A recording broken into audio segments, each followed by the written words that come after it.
ज्यांचं 1, 2, 3 हे गाणं ऐकून संपूर्ण पिढी थिरकली, मेरी मेहबूबा हे गाणं ऐकून ज्यांनी प्रेमाची व्याख्या शिकली, ताल से ताल मिला, कुछ कुछ होता है, मेरा दिल भी कितना पागल है, ही आणि अशी हजारो गाणी ज्या आवाजाने अजरामर केली, तो आवाज आहे अलका याग्निक यांचा. त्यांना नुकताच देशाचा तिसरा सर्वोच्च नागरी सन्मान पद्मभूषण देऊन गौरवण्यात आले. राष्ट्रपती द्रौपदी मुर्मू यांच्या हातून त्यांनी हा पुरस्कार स्वीकारला. पण या आनंदाच्या क्षणी एक गोष्ट कोणाच्याही नजरेतून सुटली नाही. मंचावर चालताना त्यांना एका सहाय्यकाचा आधार घ्यावा लागला. हा व्हिडिओ सोशल मीडियावर व्हायरल झाला आणि चाहत्यांमध्ये काळजीचं वातावरण निर्माण झालं. पण नेमकं काय आहे यामागचं कारण? अलका याग्निक यांना झालेला गंभीर आजार कोणता? तो तुम्हालाही होऊ शकतो का? काय काळजी घ्यायला हवी? हे सगळंच आपण आजच्या व्हिडिओच्या माध्यमातून जाणून घेणार आहोत. नमस्कार, मी रुपल आणि तुम्ही पाहत आहात विशेष भारी. मंडळी, सोशल मीडियावर शेअर झालेल्या व्हिडिओत राष्ट्रपती भवनात आयोजित सोहळ्यात राष्ट्रपती द्रौपदी मुर्मू यांनी अलका याग्निक यांना पद्मभूषण पुरस्कार प्रदान केला. यावेळी त्यांच्या साधेपणानं लोकांची मनं जिंकली, पण त्यांच्या प्रकृतीनं ही सगळ्यांचं लक्ष वेधलं.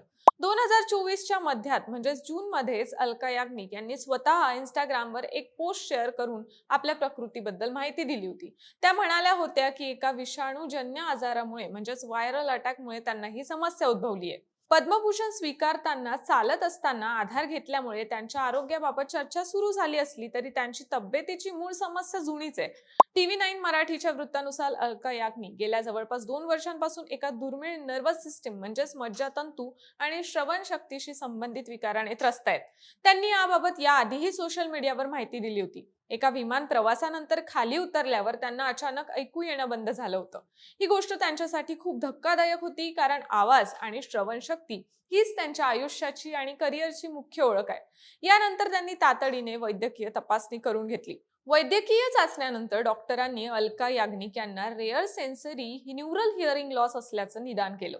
हा नेमका आजार काय हे समजून घेऊयात. सेन्सरी न्यूरल हिअरिंग लॉस हा एक दुर्मिळ प्रकारचा श्रवणशक्ती दोष आहे, जो कानाच्या आतील लहान पेशी किंवा कानापासून मेंदूला जोडणाऱ्या मज्जातंतूला इजा झाल्यास उद्भवतो. साध्या भाषेत सांगायचं झालं तर आपण ऐकलेला आवाज मेंदूपर्यंत पोहोचवण्याचं काम आपल्या आतल्या कानातील बारीक केसांसारख्या पेशी म्हणजेच हेअर सेल्स आणि श्रवण मज्जातंतू करतात. या पेशी किंवा मज्जातंतूला कोणत्याही कारणामुळे नुकसान झालं तर आवाज मेंदूपर्यंत व्यवस्थित पोहोचत नाही आणि व्यक्तीला ऐकायला त्रास होतो किंवा पूर्णपणे ऐकू येणंही बंद होतं. वैद्यकीय संशोधनानुसार अशा प्रकारची अचानक उद्भवणारी सेन्सरी न्यूरल हिअरिंग लॉस ही समस्या तुलनेनं दुर्मिळ आहे. साधारणपणे दर 5,000 व्यक्तींमध्ये एका व्यक्तीला ही समस्या होऊ शकते.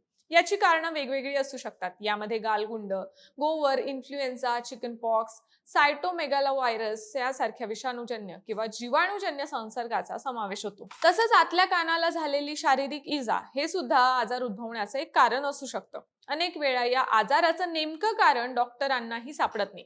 काही प्रकरणांमध्ये ही समस्या शरीराच्या रोगप्रतिकारक यंत्रणेतील बिघाडामुळेही होते, ज्याला auto immune sensory neural hearing loss म्हटलं जातं. वैद्यकीय अभ्यासांमध्ये असंही नोंदवलं गेलं आहे की काही विशिष्ट आजार किंवा संसर्गांमुळे ही समस्या ट्रिगर होऊ शकते. डॉक्टरांनुसार अलका याग्निक यांच्या बाबतीत एका व्हायरल इन्फेक्शनमुळे त्यांना ही समस्या उद्भवली असण्याची शक्यता आहे. हा आजार कोणाला होऊ शकतो आणि त्यासाठी कोणती काळजी घ्यावी हे जाणून घेणंही तितकंच महत्त्वाचं आहे. सेन्सरी न्यूरल हिअरिंग लॉसची लक्षणं वेगळी वेगळी असू शकतात असं डॉक्टर सांगतात. यामध्ये अचानक एका किंवा दोन्ही कानांनी ऐकू न येणं, कानात सतत आवाज येणं, चक्कर येणं, संतुलन बिघडणं आणि काही प्रकरणांमध्ये चालताना अस्थिरता जाणवणं अशी लक्षणं दिसू शकतात. हा आजार कोणत्याही वयोगटातील व्यक्तीला होऊ शकतो, पण विमान प्रवास, मोठा आवाज, विषाणूजन्य संसर्ग किंवा रोग प्रतिकारक शक्ती कमकुवत असलेल्या व्यक्तींमध्ये याचा धोका तुलनेने जास्त असतो असं तज्ज्ञ सांगतात. डॉक्टरांच्या म्हणण्यानुसार ही समस्या पूर्णपणे बरी होणं कठीण आहे, पण औषधं आणि सततच्या थेरपी नंतर ही समस्या नियंत्रणात येऊ शकते. आता अलका याग्निक सध्या यावर उपचार घेत असल्याचं सांगितलं जात आहे, पण त्यांच्या प्रकृतीत आतापर्यंत किती सुधारणा झाली आहे याबाबत अद्याप कोणतीही ठोस माहिती समोर आलेली नाही.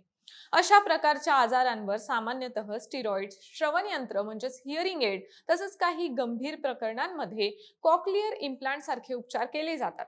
पण प्रत्येक रुग्णाची स्थिती वेगळी असल्यामुळे उपचार पद्धतीही वेगवेगळी असते. आता याचा धोका टाळण्यासाठी काय करता येऊ शकतं, तर कॉन्सर्ट किंवा पार्ट्यांसारख्या मोठ्या आवाजाच्या वातावरणात इयर प्लग किंवा नॉईज कॅन्सल हेडफोन्सचा वापर करणं, दीर्घ काळासाठी इयरफोन्स किंवा एअरपॉडचा वापर मर्यादित करणं, टीव्ही आणि म्युझिक सिस्टमचा आवाज मर्यादित ठेवणं गरजेचं आहे. यासाठी नियमित कानांची तपासणी करणं, श्रवण विषयक क्षमतेची तपासणी करणं हे तुमची श्रवण क्षमता निरोगी राखण्यास मदत करते. अलका याग्निक यांनी आपल्या सुमधुर आवाजानं अनेक दशकं रसिकांच्या मनावर राज्य केलं. आजही त्या आजाराशी झुंजत असताना त्यांनी पद्मभूषण सारख्या मोठ्या सन्मान स्वीकारला, ही गोष्ट खरंच कौतुकास्पद आहे. त्यांच्या प्रकृतीबाबत अधिकृत आणि ठोस माहिती अद्याप समोर आलेली नसली तरी देशभरातील त्यांचे चाहते त्यांच्या उत्तम आरोग्यासाठी प्रार्थना करत आहेत. अलका याग्निक यांचं तुम्हाला आवडणारं गाणं कोणतं हे आम्हाला कमेंट बॉक्समध्ये नक्की सांगा आणि विशेष भारीच्या YouTube चॅनलला सबस्क्राईब करायला विसरू नका.